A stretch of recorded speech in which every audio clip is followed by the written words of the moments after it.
Saya mau bicara, apakah Pak Ustadz bisa menjamin saya masuk surga kalau saya kembali?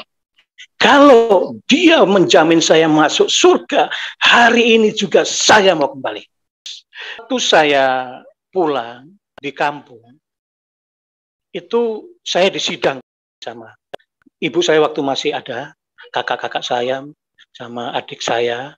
Dia bilang begini, sudah kamu kembali lagi saja kepada yang dulu ke Muslim.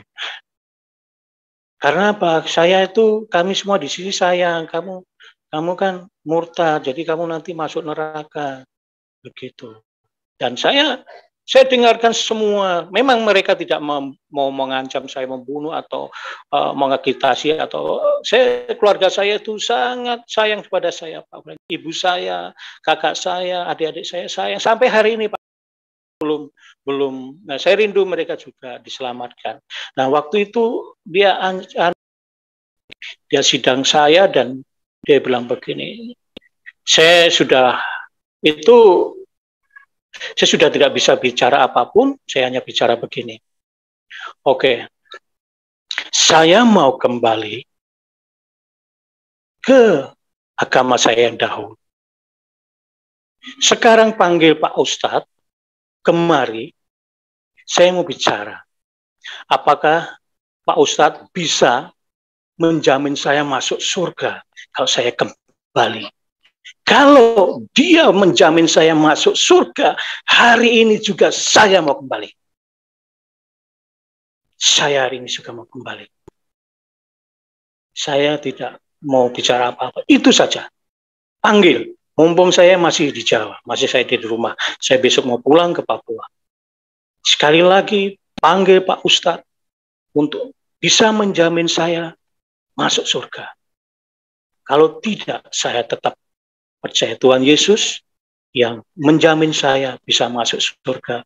Karena apa? Karena saya sudah belajar dan tahu, saudara-saudara tahu, mbak-mbak, ibu, bahwa hidup saya sudah berubah.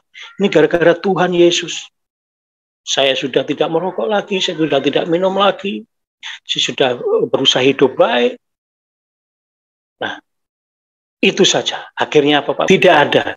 Diam sampai hari ini. Dan sampai hari itu, dari itu sampai hari ini, Pak, tidak ada lagi pembicaraan tentang saya suruh kembali. Perkenalkan, nama saya Joko Karmianto. Saya dari Jawa Timur, Kediri. Saya tetap akhirnya Tuhan, saya bilang waktu itu saya sudah mengenal Tuhan karena teman-teman saya orang Kristen. Saya bilang, Tuhan, kalau saya bisa menikah sama dokter itu, saya mau ikut Tuhan Yesus. Karena saya tidak punya alasan apapun untuk ikut Tuhan Yesus. Tuhan Yesus harus kasih saya alasan supaya saya bisa menjadi pengikutmu. Itu licik, sangat licik. Tetapi ternyata Tuhan menjawab. Tuhan menjawab dan akhirnya saya menikah tanpa direstui oleh orang tuanya. Suami istri saya itu, saya menikah di Paniai waktu itu, Panabire, dan saya dibantu oleh orang-orang di sana yang baik-baik sekali. Orang pernikahan saya diurus, ini itu semuanya diurus. Bahagia sekali, aduh senang sekali, dan saya ikut ibadah. Nah, waktu itu akhirnya karena Tuhan adalah Tuhan yang penuh kasih, Tuhan yang luar biasa. Tuhan tidak pernah meninggalkan saya. Justru Tuhan tetap mendampingi saya. Tuhan tidak pernah meninggalkan saya walaupun saya sudah pukul. Saya merasa mukul Tuhan Yesus. Tapi waktu itu saya tidak menyesal. Saya marah sekali. Akhirnya, singkat cerita, memang tetap ada dalam keadaan yang saya menderita. Istri saya kasihan, tetapi saya tidak bisa apa-apa. Akhirnya istri saya meminta pertolongan ke orang tuanya, dan itu membuat saya tertekan, sangat tertekan, dan saya sangat malu, dan saya bekerja kemana-mana tidak dapat apapun. Waktu itu masih di Bandung, saya berdoa begini, walaupun istri dan anak saya Tuhan ambil, Tuhan pisahkan, saya tetap pilih Tuhan. Tuhan Yesus. Ternyata apa saudara yang dikasih Tuhan? Tuhan laksanakan itu doa saya. Shalom, salam sejahtera dalam kasih Tuhan kita Yesus Kristus. Bagaimana kabar saudara hari ini? Kami berdoa saudara selalu dalam keadaan sehat dan diberkati oleh Tuhan. Saudaraku, kesaksian tadi tentu memberikan suatu semangat baru kepada kita bahwa hanya Yesuslah Tuhan dan Juru Selamat. Meskipun dahulunya dia tidak suka, bahkan terkesan membenci kekristenan, namun akhirnya dia mengakui dengan lidahnya. Kecerdasannya telah menuntun dia untuk mengakui kebenaran di dalam Yesus Kristus. Saudara-saudara, ia menentang para pemimpin-pemimpin agama lamanya. Apakah mereka mampu memberikan jaminan keselamatan seperti yang dikatakan oleh Tuhan Yesus Kristus, bahwa di dalam dia ada jaminan tentang keselamatan itu. Barang siapa percaya kepadanya pasti diselamatkan. Saudaraku, bagaimana kisah ini selengkapnya? Selamat menyaksikan. Perkenalkan, nama saya Joko Karmianto. Saya dari Jawa Timur, Kediri. Saya mulai dari cerita mulai dari saya waktu kecil. Waktu kecil kira-kira tahun 70-an, karena hari ini saya umur sudah 57 tahun. Ya, sudah tua. Tapi puji Tuhan luar biasa. Tuhan Yesus sampai hari ini menjaga, melindungi saya, memberkati saya luar biasa. Maka dari itu saya harus bersaksi. Saya tidak boleh diam diri, karena kebaikan Tuhan yang ada di dalam keluarga saya, dalam hidup saya, dan Tuhan memilih saya menjadi anak-anaknya, itu tidak pernah saya memikirkan hal itu. Nah, dimulai dari waktu SD. Kira-kira tahun 70-an, 74, saya kelas 4 SD atau kelas 3 begitu. Saya punya teman, itu tetangga saya itu ada yang Kristen. Itu teman main saya perempuan begitu. Nah, dia bilang, dia panggil saya, panggilan kampung saya adalah Anto. Apa? Pakai bahasa Jawa ini. Hari Minggu ikut saya yuk. Kemana? Ke gereja. Ada acara apa? Pokoknya ikut saja. Ya sudah, saya tidak pernah ke gereja, jadi saya tidak tahu gereja. Pas waktu itu hari Minggu saya bangun pagi, saya bilang ibu saya diajak Amin untuk ke gereja, ya sudah pergi saja. Ibu saya itu nasionalis. Saya keluarga nasionalis. Jadi sebelumnya bapak saya adalah waktu itu kepala desa di kampung saya, dan saya adalah anak yang nakal sekali. Tetapi ketika saya diajak ke gereja, saya mau. Dan hari Minggu itu saya pergi ke gereja bersama anak-anak itu, bersama orang tuanya. Nah, gerejanya itu dari rumah itu agak jauh. Kira-kira ada 1,5 kilo itu, lewat sawah begitu, lewat pinggir sawah. Kita akhirnya sampailah di gereja itu. Ternyata gereja itu adalah rumah yang namanya rumah itu agak besar gitu, ada ada teras begitu. Nah, gerejanya tuh di teras itu pakai kursi panjang begitu. Nah, itu kita duduk di teras dan saya ikut ke situ. Oh, gerejanya seperti ini. Tapi saya hanya ikut saja karena saya anak kecil ya. Mereka ibadah, kita main-main gitu, masih kecil. Nah, waktu itu saya juga diajak cari telur Paskah. Nah, ya senang-senang saja waktu itu, ya sudah selesai itu saya diajak lagi. Nah, ketika malam kita, ada ibadah keluarga di depan rumah saya itu orang Kristen, ada 2 rumah, sebelah ada 3 rumah, itu keluarga itu baik. Kita di kampung kami itu hubungan agama itu saling menghormati. Waktu saya masih kecil tidak ada istilah ini itu. Nah, ketika ada ibadah keluarga, firman itu saya waktu firman ada dia puji-pujian, saya udah ngerti lah apa pujiannya waktu itu ya. Saya hanya ikut mendengar sambil main, saya dekat pura-pura saya main, tapi saya dengarkan apa yang dalam ibadah itu. Nah, ketika Bapak Pendeta itu berfirman itu, kadang-kadang ada orang yang menyela atau menghina gitu, tidak tahu kenapa saya kok marah ya. Saya marah dalam hati, tapi karena saya anak kecil, saya tidak berani menegur orang tua-tua yang menghina firman itu. Nah, dari situ saya jadi istilahnya membela begitu. Saya membela firman itu, padahal saya tidak mengerti. Saya tidak mengerti apa itu firman Tuhan, apa itu ya, saya tidak mengerti. Tapi waktu itu, nah setelah itu singkat cerita saya lupakan itu, dan waktu masih kecil, saya kecil karena bapak saya kepala desa, jadi saya nakal sekali. Saya tidak takut siapa-siapa karena saya punya backing yang kuat. Nah, waktu saya anak-anak teman-teman saya banyak yang sekolah madrasah, tapi saya tidak mau, saya tidak suka.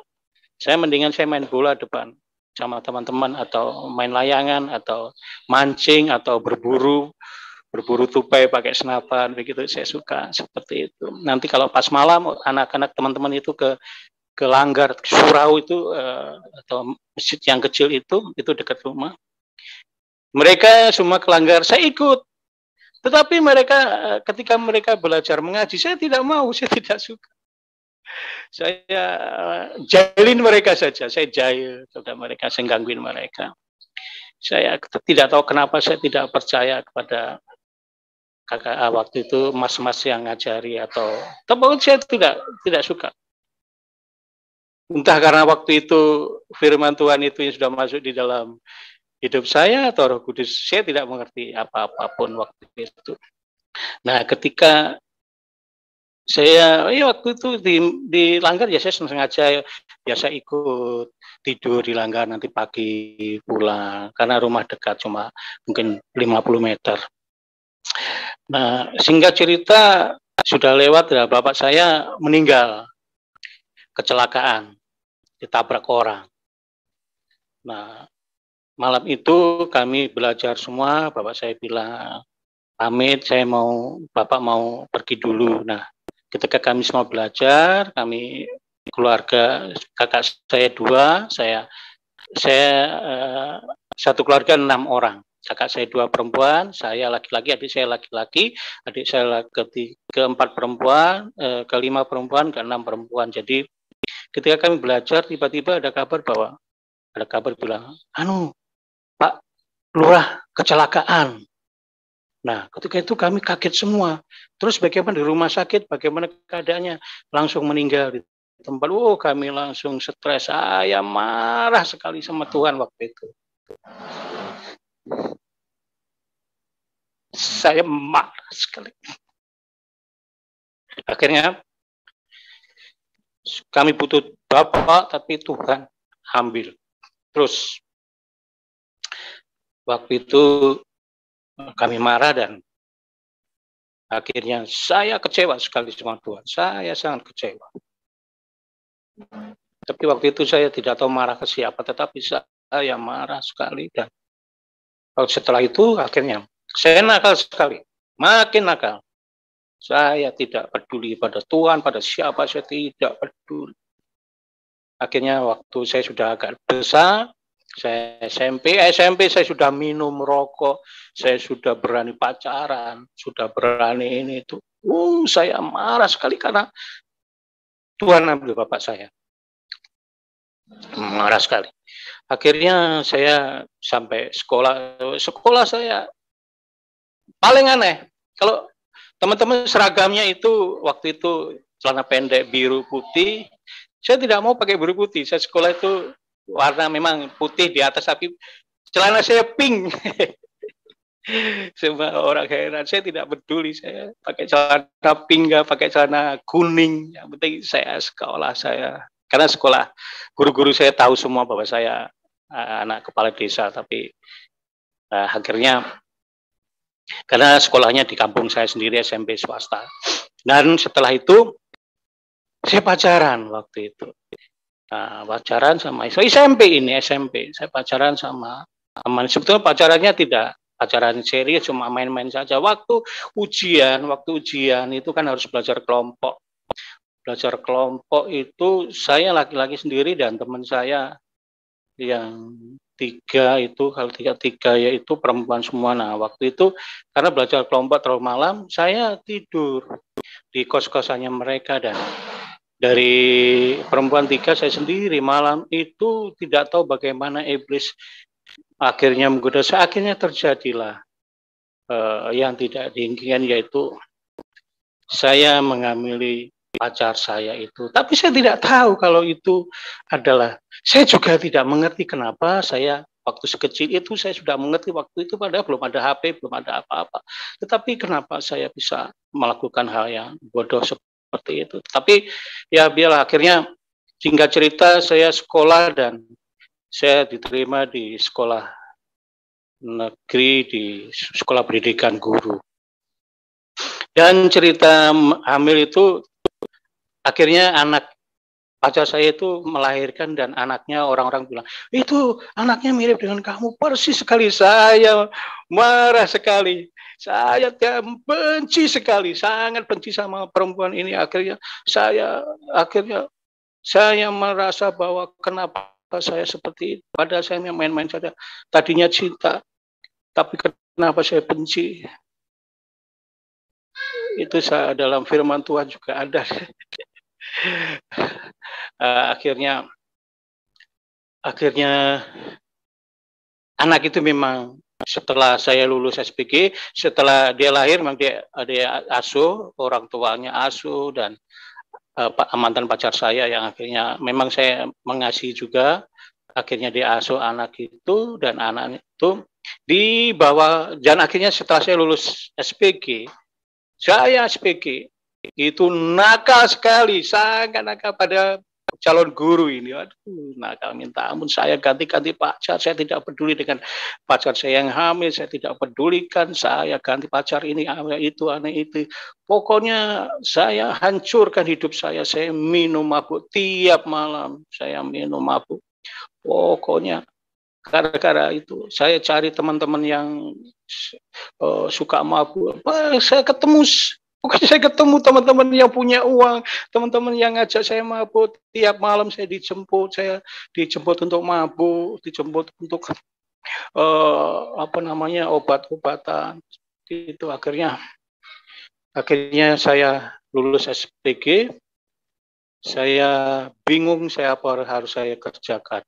Akhirnya dengan tidak ada rencana apapun, saya dengarkan di radio ada pengumuman bahwa ada penerimaan guru di Papua. Akhirnya saya ikut daftar saja. Akhirnya saya daftar ke Papua. Di Papua, singkat cerita tahun 86 saya akhirnya pemerintah Papua menerima saya menjadi salah satu guru di pedalaman di Puncak Jaya sana. Nah, kisah itu, waktu saya ke Papua, anak yang pacar saya itu diantar ke ibu saya, dan akhirnya ibu saya rawat, dan sekarang kakak saya rawat, dan sampai hari ini itu tahun 83. Dan sehari ini anak saya itu luar biasa, dia yang itu sekarang sudah punya anak 3, dan anak-anaknya luar biasa, pinter-pinter.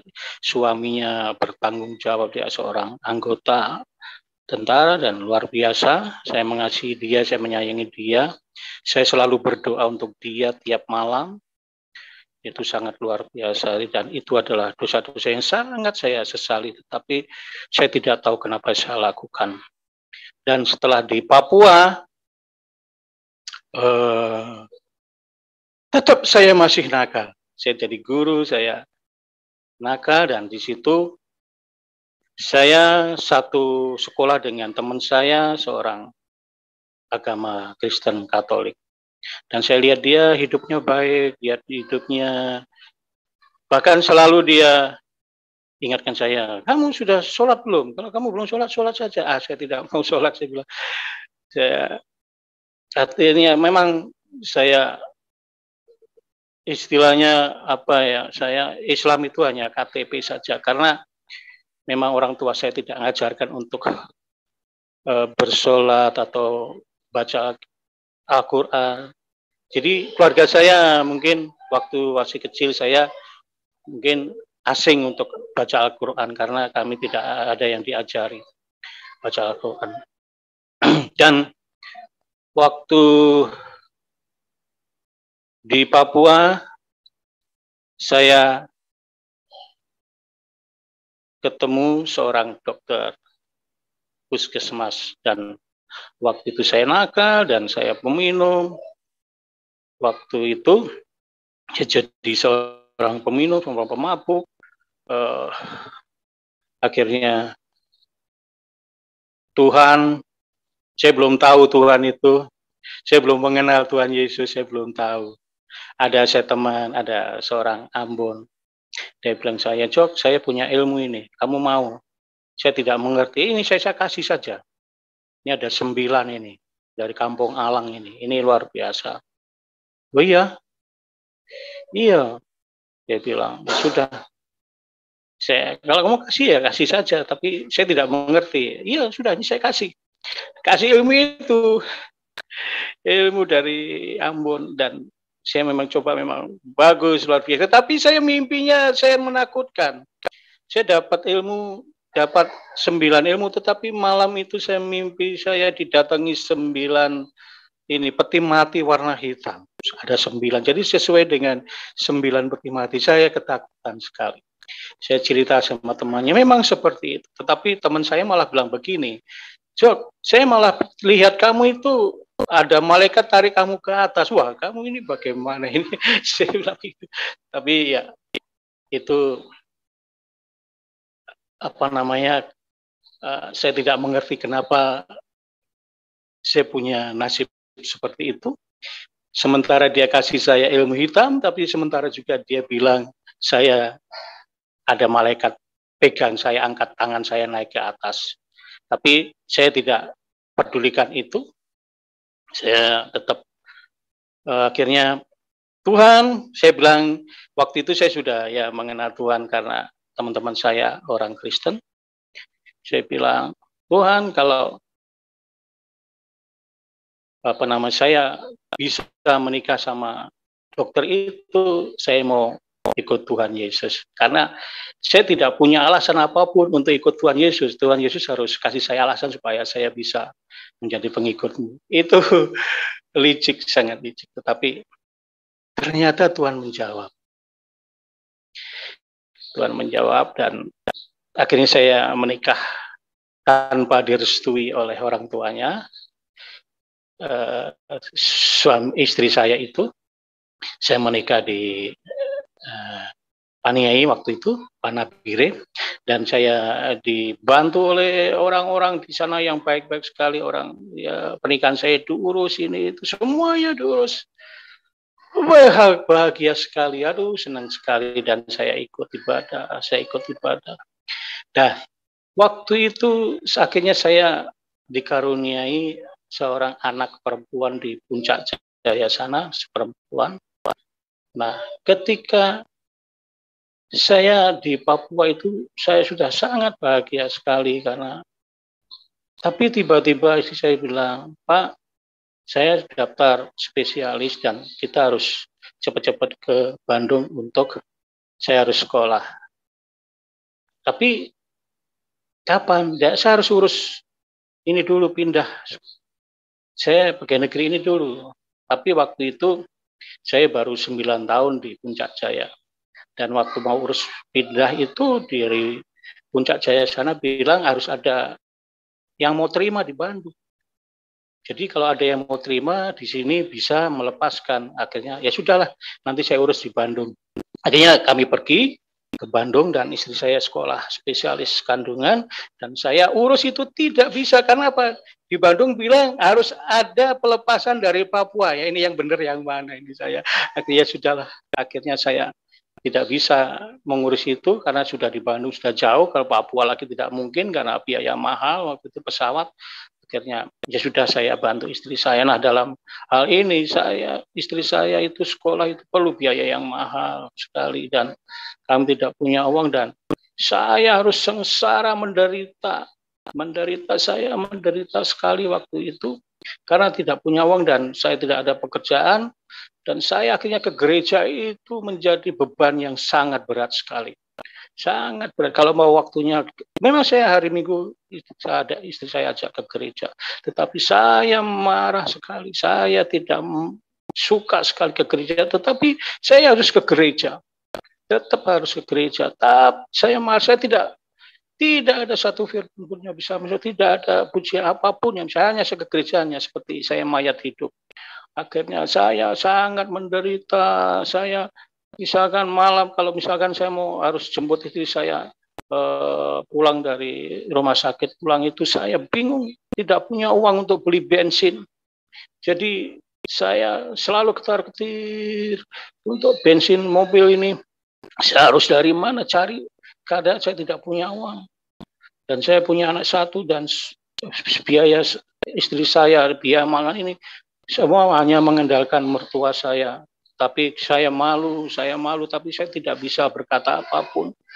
Akhirnya saya bilang, Tuhan Yesus, kenapa engkau jadikan saya seperti ini? Sambil marah, saya pukul. Saya tonjok ke depan itu, saya tonjok begini itu, seperti Tuhan Yesus, saya pukul. Saya pukul Tuhan Yesus. Saya merasa kena di jidatnya begini. Saya merasa bahwa saya pukul Tuhan. Saya marah sekali. Saya Tuhan Yesus. Kalau misalkan itu Tuhan itu manusia, mungkin saya sudah dibunuh balik. Karena Tuhan adalah Tuhan yang penuh kasih, Tuhan yang luar biasa. Tuhan tidak pernah meninggalkan saya. Justru Tuhan tetap mendampingi saya. Tuhan tidak pernah meninggalkan saya walaupun saya sudah pukul. Saya merasa pukul Tuhan Yesus. Tapi waktu itu saya tidak menyesal, saya marah sekali. Akhirnya singkat cerita memang tetap ada dalam keadaan yang saya menderita, istri saya kasihan tetapi saya tidak bisa apa-apa. Akhirnya istri saya meminta pertolongan ke orang tuanya dan itu membuat saya tertekan, sangat tertekan dan saya sangat malu dan saya bekerja kemana-mana tidak dapat apapun. Bahkan banyak yang membohongi saya, menipu saya, membuat saya seperti saya harus tidak disukai orang keluarga gara-gara kelakuan saya. Padahal saya mati-mati mencari uang, tapi tidak bisa. Bagaimana orang lain telah menipu saya, membohongi saya. Padahal saya punya istri itu sangat baik. Papi, mami, mertua itu sangat baik. Sangat baik, tetapi saya yang waktu itu sudah saya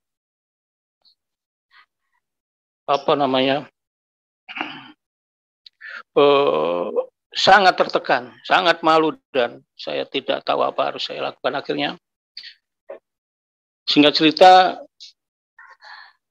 istri saya lulus menjadi seorang dokter spesialis kandungan dan dia bilang harus kemana nih kita HWKS-nya. Ya sudah karena kita ke Papua lagi.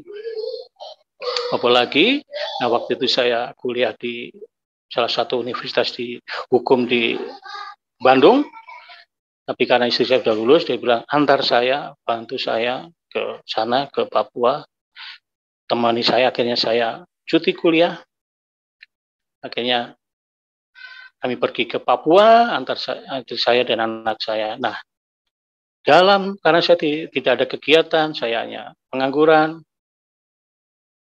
Akhirnya dalam 3 bulan di sana, setelah saya menikah 9 tahun, 3 bulan saya di Papua, punya masalah dan gara-gara saya berdoa.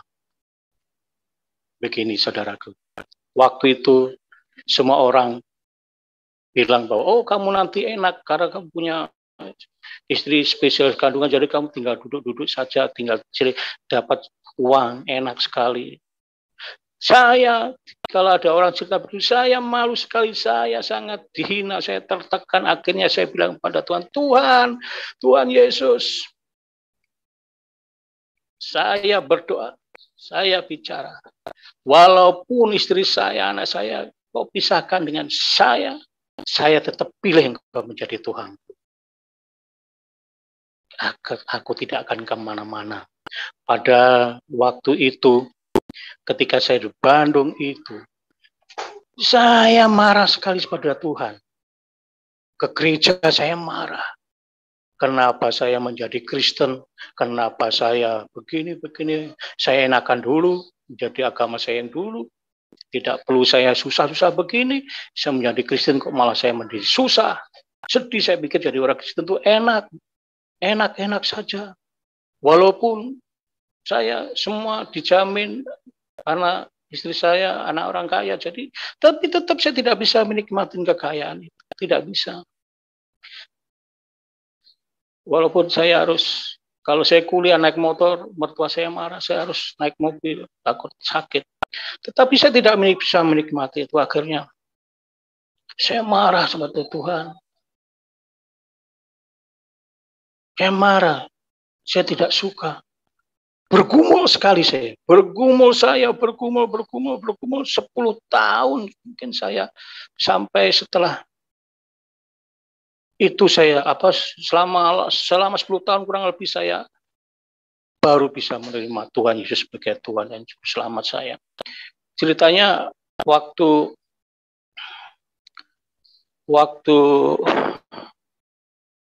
di Bandung itu,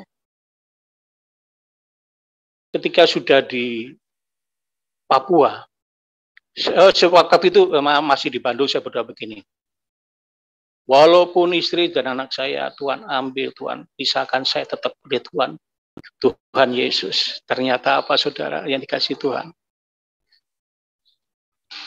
Tuhan laksanakan itu doa saya. Tuhan bikin saya hanya 3 bulan pada saya 9 tahun dalam keadaan bahagia bersama istri saya. Saya tidak kekurangan apapun. Istri saya itu selalu menomorsatukan saya. Kalau belanja ke mall, saya yang duluan dibelikan baju kalau ada uangnya pas-pasan. Akhirnya apa? Istri saya uangnya banyak sekali waktu di Papua karena sudah praktek, sudah di rumah sakit. Akhirnya apa? Tuhan pisahkan saya dan saya dalam keadaan pengangguran gara-gara doa saya, dan saya tetap pilih Tuhan Yesus. Saya tidak mengerti kenapa. Padahal saya menderita sekali, dan akhirnya istri saya melalui pengacaranya dia tuntut saya pengadilan dengan alasan saya tidak bertanggung jawab. Memang saya tidak bertanggung jawab, memang itu salah saya menyesal karena saya tidak bisa bertanggung jawab, tidak bisa menafkahi istri saya. Saya memang sampai hari ini saya tetap orang yang sangat bersalah tentang itu. Karena saya tidak punya pekerjaan, jadi istri saya meninggalkan saya, itu saya terima dan saya memaafkan dia. Saya tidak marah, saya memaafkan, saya mengampuni. Dan waktu dia menuntut saya di pengadilan melalui pengacaranya saya datangi, saya marah, saya maki-maki pengacara. Saya bilang, kamu kalau bisahkan saya dengan istri saya, pada saya disatukan oleh Tuhan, kamu akan menderita, kamu tidak akan percaya. Akhirnya saya sudah marah-marah begitu, dan tiap kali orang pengadilan cari saya tanda tangan untuk sidang, saya sembunyi, saya tidak mau bercerai sebetulnya. Tetapi ya karena doa saya, akhirnya tanpa kehadiran saya akhirnya cerailah, dan saya marah sekali dan saya stres. Saya rindu, kangen istri anak saya, tapi saya tidak bisa ketemu. Selama bertahun-tahun saya rindu. Akhirnya setelah beberapa kali, akhirnya saya marah dan marah dan marah karena saya sangat rindu, sampai hati ini teriris-iris ingin ketemu anak saya tidak bisa. Akhirnya malam itu saya sudah tidak bisa lagi. Saya bilang, Tuhan Yesus, saya sudah tidak mau hidup lagi.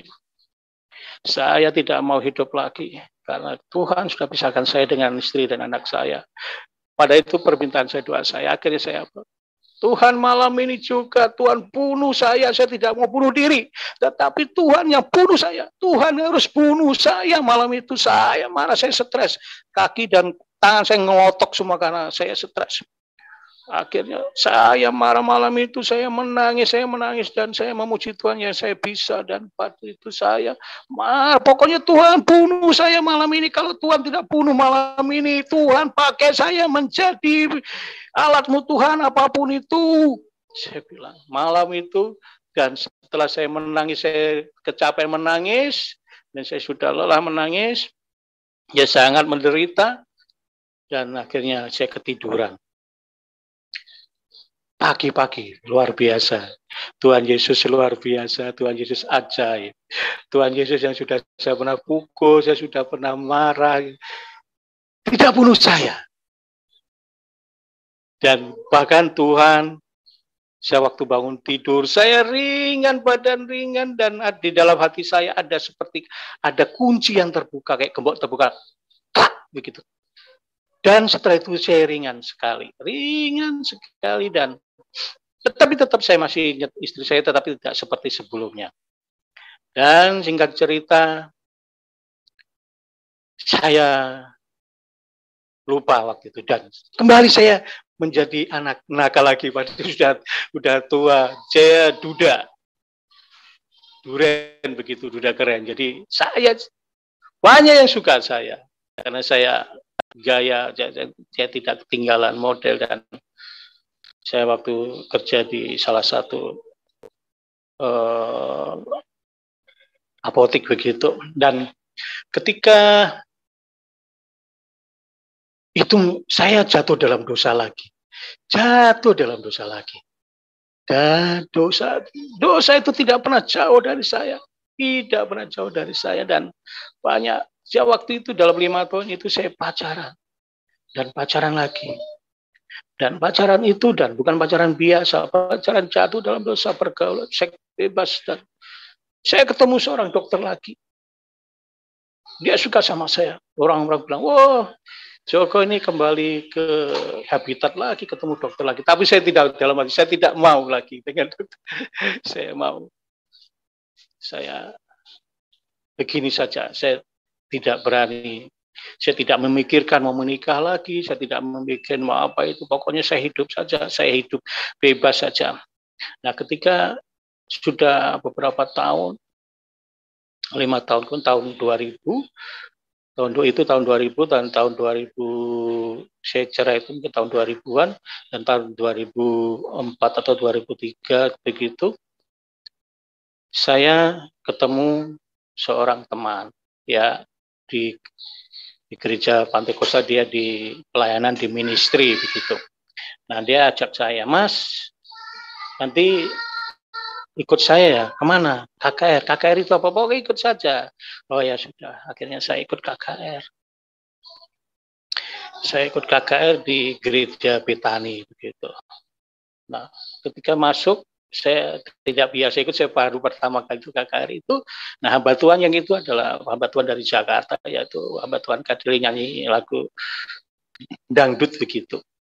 Nah, ya lagu rohani yang didangdutkan begitu enak juga. Nah, ketika firman Tuhan itu orang semua keluarkan Alkitab. Dan saya sendiri tidak bawa Alkitab, karena saya memang tidak punya Alkitab waktu itu.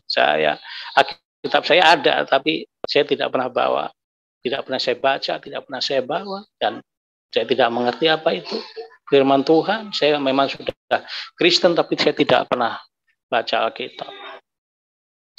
lain daripada waktu kecil. Waktu kecil saya dengar firman Tuhan, tapi waktu saya kecewa itu, saya dengan bapak saya meninggal, Tuhan ambil itu, saya tidak. Dan waktu Kristen pun saya tidak pernah baca Alkitab. Itu hanya dengar di gereja saja waktu itu. Dan ketika waktu itu KKR itu ada waktu firman Tuhan, saya tidak ada Alkitab. Itu ternyata waktu itu ada seorang ibu bos, ibu tua itu memperhatikan saya. Ternyata anak saya kan kerja di perusahaannya mereka, ibu itu. Dan ibu itu besoknya itu di tempat kerja ada karyawan lain bilang, Mas, ini dari ibu, apa ini? Saya bilang, oh ini Alkitab. Oh iya sudah. Ya sudah, terima kasih, bilang ibu. Alkitab yang warna hijau begitu. Saya buka begitu, oh iya betul Alkitab. Nah dari situ saya tidak gembira, tidak apa, biasa saja. Biasa saja dapat Alkitab. Dan waktu itu saya ke gereja juga, tapi saya tidak baca. Nah waktu itu saya iseng-iseng kalau siang, sore begitu di tempat kerja itu tidak ada kerjaan. Karena ramainya malam, saya buka. Ternyata setelah itu saya baca Alkitab. Saya tidak mengerti itu dari Kejadian sampai Wahyu. Bahkan waktu pertama kali baca itu, saya baca Alkitab itu apa ya istilahnya, seperti kepo begitu, ingin tahu begitu. Nah, waktu di Kejadian itu ada manusia itu terbuat dari debu tanah. Dan di ayat berikutnya saya tidak hafal apa yang di dalam mana itu. Iblis waktu dikutuk Tuhan bilang, nanti kamu berjalan dengan dadamu, dengan perutmu, dan makananmu adalah debu dan tanah. Wah, saya kaget sekali. Oh Tuhan Yesus, saya ini terbuat dari debu. Nah kalau dalam kejadian ini ular adalah iblis. Kalau iblis disuruh makan debu, berarti saya makanannya iblis ini. Padahal kalau dalam ular beneran itu kan makanannya kodok, ikan. Tetapi di kejadian itu makanannya debu. Manusia dari debu. Jadi iblis juga cari makanan ini. Jadi manusia makan debu. Jadi dari situ saya takut. Akhirnya saya belajar, saya baca Alkitab.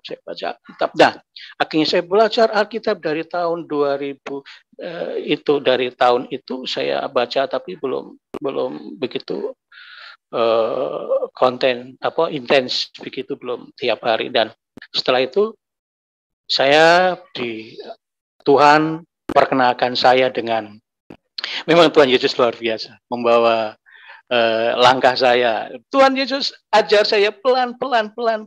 Waktu setelah saya minta tolong Tuhan bunuh saya itu, akhirnya Tuhan tolong saya, Tuhan ajar saya, Tuhan bimbing saya melalui Roh Kudus. Itu saya tidak punya bapak rohani atau kakak rohani, tidak ada. Saya hanya dipimpin Roh Kudus. Roh Kudus yang ajar saya, Roh Kudus yang pimpin saya sampai hari ini. Saya di dunia ini, bukan saya sombong atau tidak mau kenal orang, tidak mau bapak rohani, tapi memang seperti itu, Roh Kudus yang bimbing saya, Tuhan Yesus sendiri yang selalu menjaga, melindungi saya. Nah, waktu itu akhirnya teman saya ini ministry, dan waktu itu ada acara besar. Ada besar itu adalah KKR besar di Biak itu. Ada hamba Tuhan dari Amerika, Paul Youngren, dan saya salah satu ikut menjadi membantu panitia untuk sibuk begitu, bikin panggung ini saya membantu. Akhirnya di situ ada terjadi mujizat luar biasa. Akhirnya saya ikut dalam waktu hari pertama itu, waktu KKR itu gelap sekali, mendung gelap sekali, dan gerimis sangat rintik begitu. Tapi begitu hamba Tuhan bilang, usir mendung itu dan terang benderang. Dari situ saya makin ingin tahu ini Tuhan itu seperti apa. Kok luar biasa sekali nih hamba Tuhan ini. Dia KKR dengan biaya yang sangat besar. Bikin panggung saja sangat besar biayanya. Tetapi Tuhan menolong, Tuhan membantu luar biasa. Puluhan ribu datang orang di situ, ribuan. Akhirnya dan saya salah satu di situ. Akhirnya saya menikah dengan salah satu teman ini pelayanan di situ. Tahun 2005 saya menikah dengan istri saya yang sampai hari ini. Sampai hari ini dengan istri saya ini ya, punya anak 5. Jadi anak saya 7 dari tadi sekarang ini 7 dari pacar saya 1, dari istri pertama 1, dan dari yang sekarang ini yang Tuhan pilihkan ini adalah 5. Luar biasa Tuhan Yesus Kristus. Luar biasa. Saya harusnya tidak layak, harusnya saya manusia berdosa, tidak layak hidup. Hidup saja saya sudah tidak layak, apalagi dapat surga, tidak mungkin. Tetapi Tuhan Yesus luar biasa. Dan setelah saya menikah dengan itu, akhirnya saya terlibat dalam pelayanan dalam ministry ini. Dan saya ikut melayani walaupun saya tidak mengerti sama sekali. Tidak mengerti sama sekali yang namanya pelayanan. Pokoknya saya ikut-ikut saja. Tuhan suruh ikut saja, saya tidak mengerti. Akhirnya saya baca Alkitab. Dari situ saya baca Alkitab. Dari Kejadian. Saya kalau baca Alkitab Kejadian, kalau pas waktunya di Yusuf, saya bisa menangis. Karena apa? Yusuf itu luar biasa. Dia adalah orang kedua, tetapi dengan saudara-saudaranya yang menjual dia, yang menjahati dia, dia bisa menangis. Luar biasa. Saya paling suka, saya kalau baca itu Yusuf menangis, saya ikut menangis. Saya ikut terharu. Baik sekali ini Yusuf ini kepada kakak-kakaknya yang menjual dia, yang menjahati dia, gara-gara mimpinya itu. Dari Ruben sampai kakaknya, kecuali Benyamin, mungkin Benyamin masih kecil, jadi yang 10 saudaranya itu menjahati dia, tetapi Yehuda yang menolong, ya kayak nggak salah. Jadi luar biasa. Saya kalau baca Alkitab itu saya bolak-balik tamat, dan saya sangat suka membaca Alkitab. Sampai hari ini saya membaca Alkitab terus, dan itu yang membuat saya kuat di dalam Tuhan. Tuhan hanya bilang baca Alkitab saja, dan saya suka membaca Mazmur 91, itu luar biasa, itu kesukaan saya.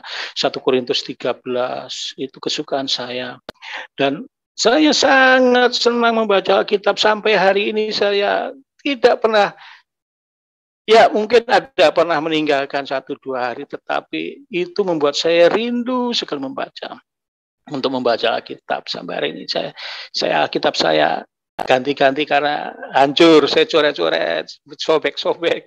Dan ketika saya sudah membaca Alkitab, akhirnya saya berdamai istri saya. Lahirlah anak pertama laki-laki, itu tahun 2006 waktu TK. Nah, waktu itu saya punya anak 2 ya, laki-laki dan perempuan, namanya Aquila sama Tabita. Nah, waktu itu saya aktif dalam doa sekota, dan waktu itu Tuhan ajar saya untuk ikut berdoa bersama hamba Tuhan, walaupun saya bukan pendeta, tapi Tuhan izinkan saya bergabung dengan pendeta-pendeta besar yang gembala-gembala. Saya diikutkan, saya selalu diundang. Nah, waktu itu teman pendeta saya mau buka gereja. Nah, malam itu malam sore biasanya sudah sering saya ikut doa-doa seperti itu. Nah, waktu itu saya doa jam 3 sore, dan anak saya sama istri saya di rumah. Saya tidak berdoa waktu pergi. Nah, ketika saya ikut berdoa peperangan, pulangnya tahu-tahu istri anak saya di rumah semua menangis. Kenapa? Ini anak laki-laki ini, putra, kakinya patah. Saya lihat, oh iya, betul itu patah nih. Karena bengkak sekali, sangat bengkak sekali. Dan saya bawa ke dokter bilang, ronsen dulu. Ketika di ronsen patah, jadi 2 kaki. Nah, dokter bilang, Mas ini bawa ke rumah sakit, ya digips. Tapi saya tidak punya uang ini, bagaimana caranya? Sudah saya bawa saja. Saya bawa dan di rumah sakit digips akhirnya. Dan puji Tuhan, digips, selesai dan saya tidak marah sama anak yang nabrak ini. Tidak marah, temannya tetangga kami. Saya tidak marah, saya tidak benci. Saya bilang, puji Tuhan, terima kasih Tuhan. Saya bilang, saya tidak marah dan sampai hari ini saya tidak pernah marah sama mereka, anak itu. Karena ini pekerjaan iblis, saya bilang. Dia hanya pakai alat saja, anak itu. Dan setelah kami, anak itu, jadi kemana-mana saya gendong. Kalau saya pelayanan, begitu, sama istri saya, anak itu saya gendong. Dan waktu itu ada teman-teman bilang, Mas ayo kita adakan KKR anak. Oh ya sudah, ayo kita bikin KKR anak dan kita panggil hamba Tuhan, seorang ibu. Dan waktu kita KKR anak dan waktu khotbah, waktu firman Tuhannya ya firman Tuhan cara anak-anak.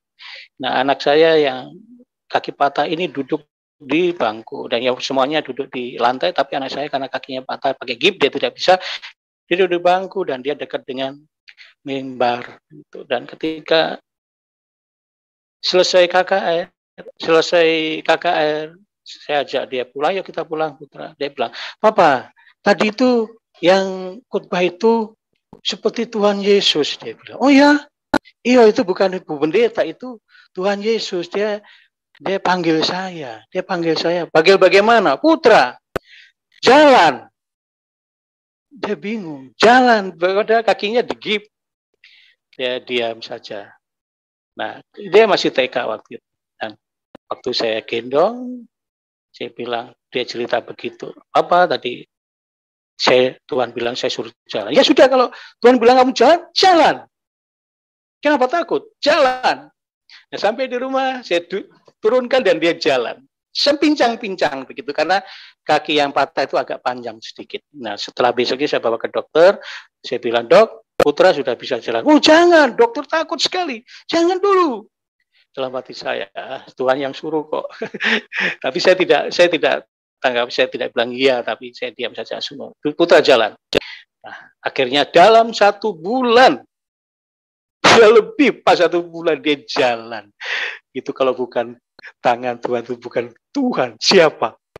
Saya sangat-sangat heran, luar biasa Tuhan Yesus itu bagi kehidupan saya.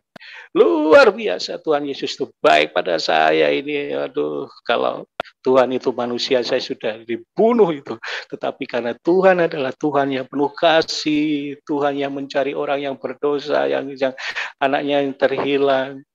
Saya seperti dipestakan seperti itu pada Tuhan. Tuhan Yesus sungguh baik. Nah, itu anak saya yang putra ini 2 kali Tuhan perlihatkan dia waktu di Papua itu, kalau malam minggu kami bersama anak-anak muda itu ada ibadah pemuda begitu. Nah, biasa anak-anak dia jangan sampai ribut, dia main di luar. Nah, ketika main di luar pada ada bulan terang, anak ini bilang, itu Tuhan Yesus di atas. Teman-temannya bilang, mana itu di atas. Tidak ada, dia bilang. Tidak lama kemudian bilang, dadah Tuhan, dadah. Nah, luar biasa sekali. Jadi ajaib bagi saya. Saya tidak mengerti. Saya orang yang terhilang, orang yang pernah pukul Tuhan, orang yang marah-marah pada Tuhan, tetapi Tuhan tidak marah balik. Justru Tuhan merangkul saya, Tuhan mengasihi saya, Tuhan menolong saya, Tuhan menghidupi saya. Walaupun saya kalau dikatakan istilahnya tidak masuk akal, saya ini adalah sangat merasa meluap kegembiraan. Saya tidak mengerti kenapa. Padahal saya ini tidak ada penghasilan tetap seperti itu, tetapi saya tidak pernah khawatir, tidak pernah khawatir. Tuhan selalu menjaga, Tuhan selalu memberikan apa yang kami perlukan.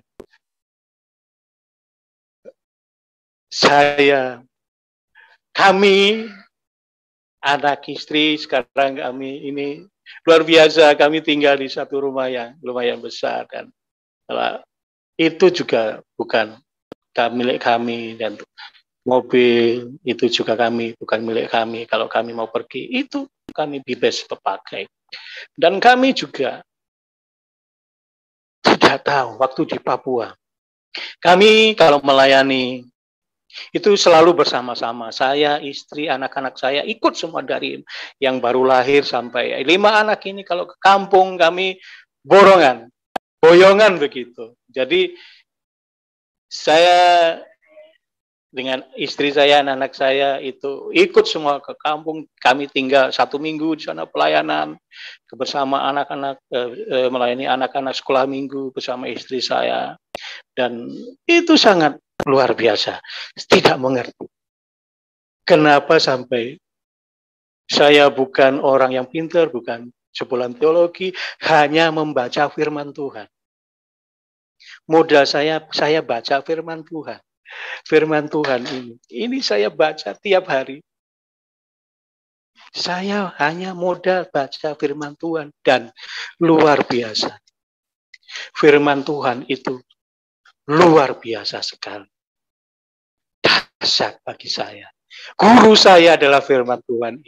Hidup saya adalah firman Tuhan. Karena di sini adalah jalan kebenaran dan hidup. Tidak ada seorang pun datang kepada Bapa kalau tidak melalui Tuhan Yesus. Nah, Tuhan di dalam firman ini. Dan saya sangat menyukai.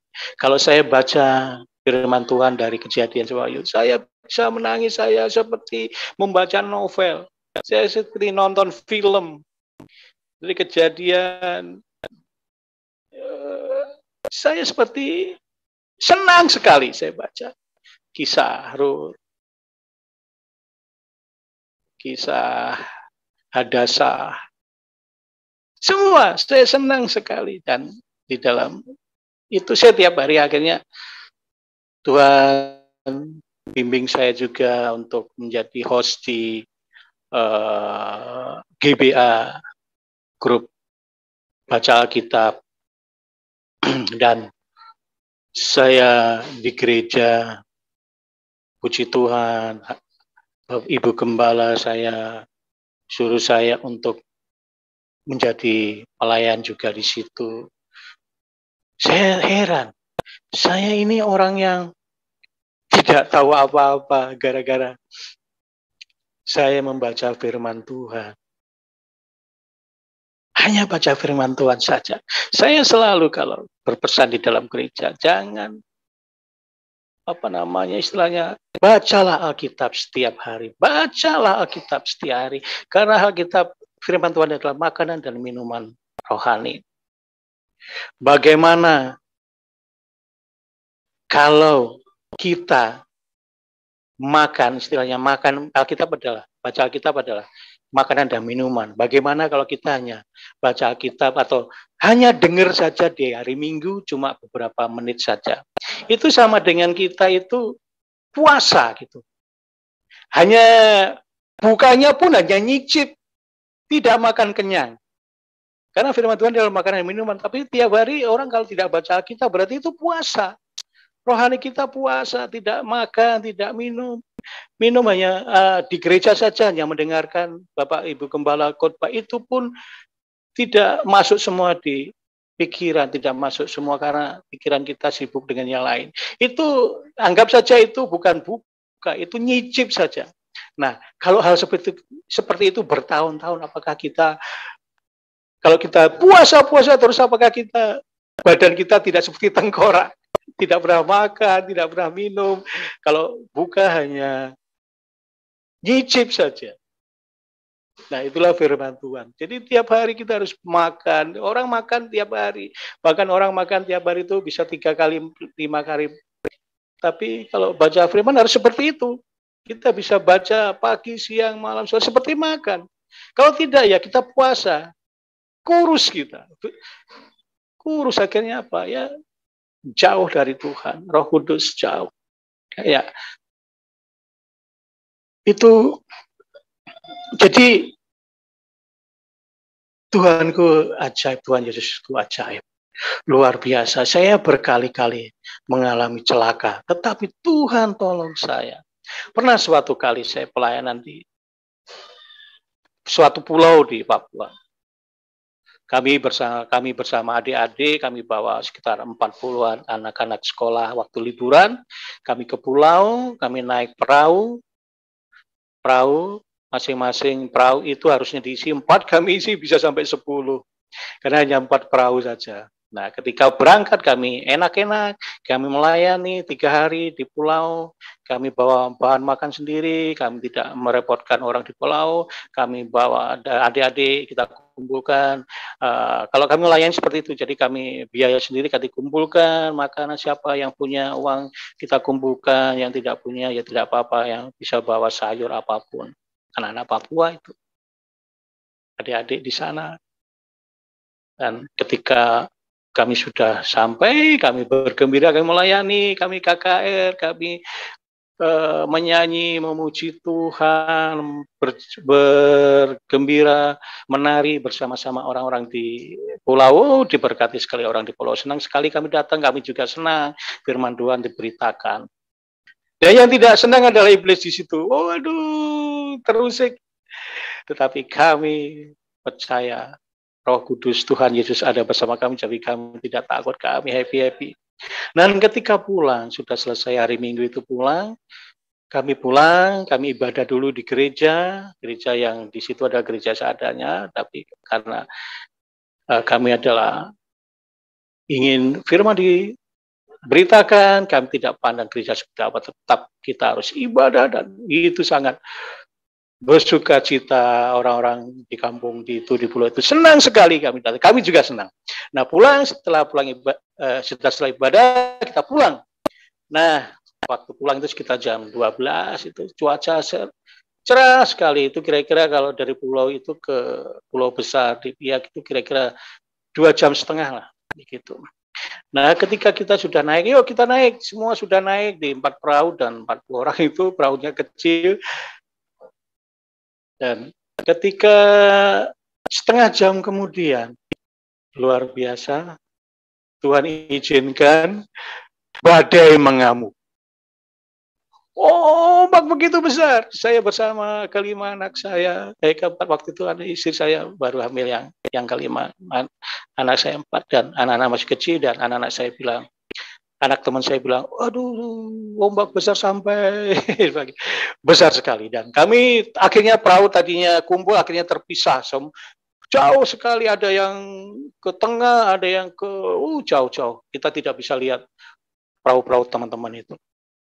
Kami juga motoris kami cuma gas, mati lagi, jadi tidak bisa. Akhirnya kami hanya pada Tuhan Yesus, terserah Tuhan, kami sudah melayani Engkau. Apapun yang terjadi menurut kehendak-Mu Tuhan. Kami tidak khawatir sama sekali, ombak besar kayak apa, tetap kami bilang, Tuhan, Engkau ajaib, Engkau luar biasa. Tuhan Yesus, kami adalah anak-anak-Mu. Tidak mungkin kami pulang pelayanan celaka.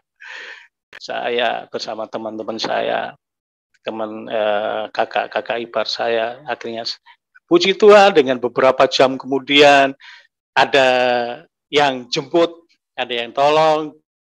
Di 3 perahu itu, yang adik-adik itu ditolong, ada perahu di kampung situ menolong mereka, dibagi perahunya dan di pelan-pelan. Dan tetapi saya, ya, kakak-kakak pengasuh ini dibiarkan saja, tidak ditolong.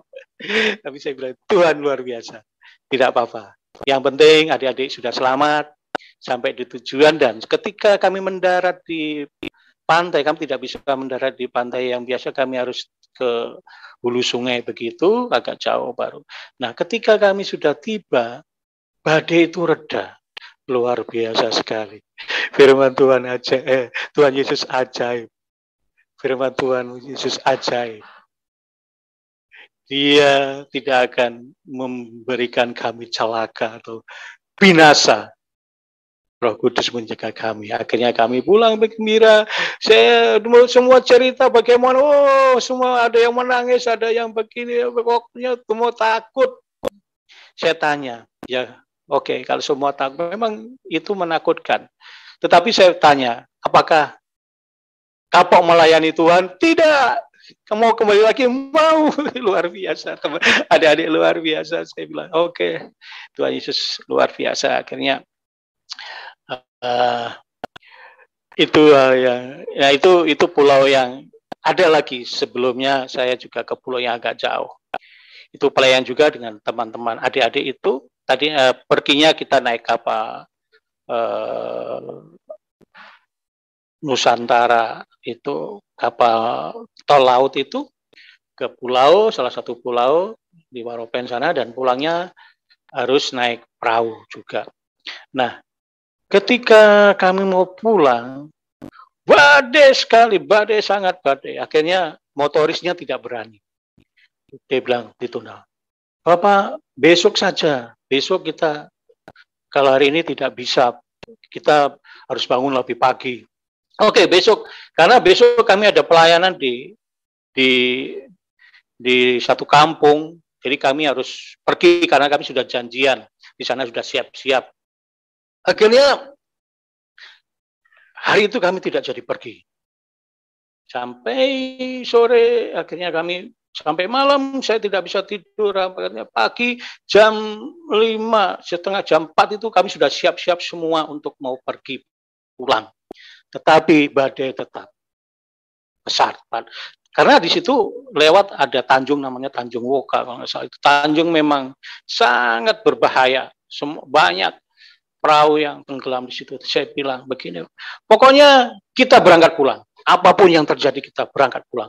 Mau tanjung itu seganas apapun kita berangkat pulang. Akhirnya motoris kita berdoa sama teman saya hamba Tuhan, kakak ipar saya hamba Tuhan. Kita berangkat. Pokoknya apapun terjadi kita berangkat. Akhirnya kita malah pagi itu subuh-subuh kita berangkat, dan waktu lewat tanjung itu memang ombak besar dan hujan. Tetapi dalam hati, Tuhan Yesus, Engkau adalah penunjuk jalan. Engkau di depan kami, Tuhan. Engkau yang menunjukkan jalan. Engkau yang membuka jalan. Apa yang terjadi, saudaraku? Kita lewat tanjung itu. Walaupun badai, kita lewat tanjung itu. Akhirnya lewat tanjung itu, dan luar biasa. Kami tidak sangka-sangka. Memang kami waktu di tanjung itu saya lihat-lihat, saya lirik-lirik. Memang di pantai-pantai banyak bangkai-bangkai perahu-perahu orang kampung itu yang pecah gara-gara nabrak. Tapi karena Tuhan yang ada di depan kami, Tuhan yang mimpin kami, Tuhan yang buka jalan untuk kami tidak mendapat kecelakaan apapun. Tapi lagi-lagi setelah lewat itu, kami punya Johnson, perahu itu mati satu.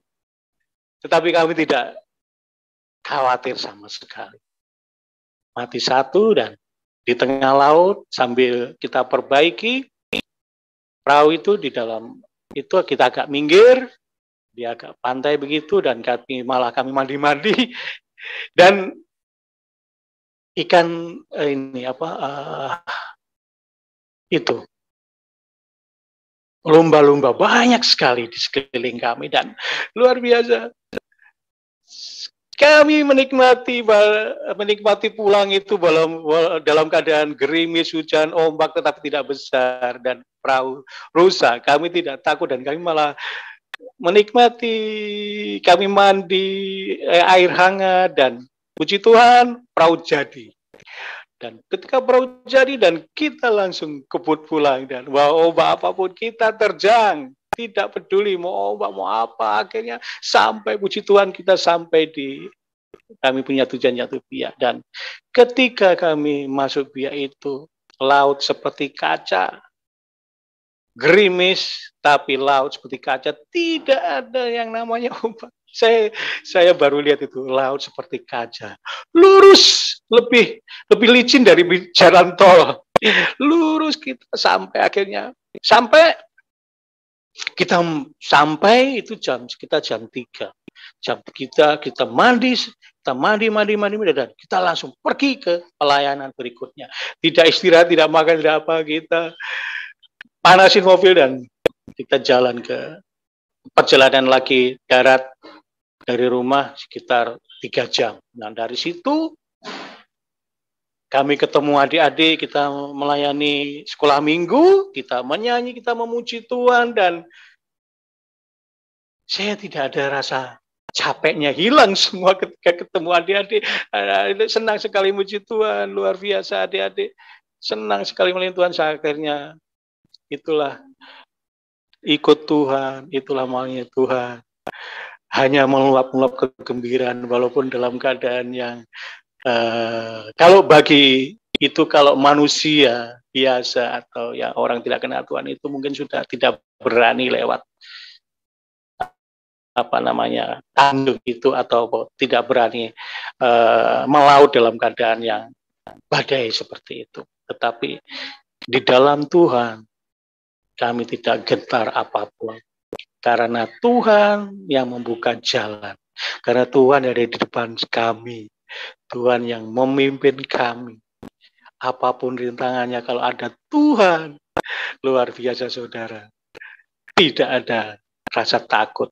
Semua dari adik-adik kecil yang baru lahir sampai kami semua bahagia, walaupun hujan panas, tapi ikut Tuhan, melayani Tuhan, itu jadi luar biasa, gembira sekali bisa melayani Tuhan. Itu saja sudah luar biasa bagi saya, orang yang berdosa ini, orang yang istilahnya yang tidak layak ini, orang yang tidak punya kemampuan apapun. Hanya karena saya setia, hanya saya membaca firman Tuhan saja. Saya baca tiap hari. Saya baca dan baca, walaupun saya banyak yang belum mengerti, yang tidak mengerti, banyak yang tidak mengerti. Tetapi saya sangat senang, sangat gembira kalau baca Alkitab, kalau tidak baca Alkitab saya seperti punya hutang begitu. Seperti punya hutang. Aduh, saya belum baca Alkitab ini. Saya minimal harus baca 5 pasal setiap hari. Itu. Dan ketika kami melayani apalagi bersama anak-anak saya, itu sangat luar biasa. Anak saya yang 2 yang sudah besar ini sudah bisa melayani Tuhan, sudah bisa memimpin adik-adik untuk puji-pujian, menyanyi, menari, dan mereka bisa bersaksi, bisa bercerita Injil. Tiap malam saya ajar mereka untuk membaca Alkitab. Kami punya misbah doa, tiap malam kami berdoa dan baca Alkitab. Itu adalah kesaksian saya, Pak Franky. Mungkin ya.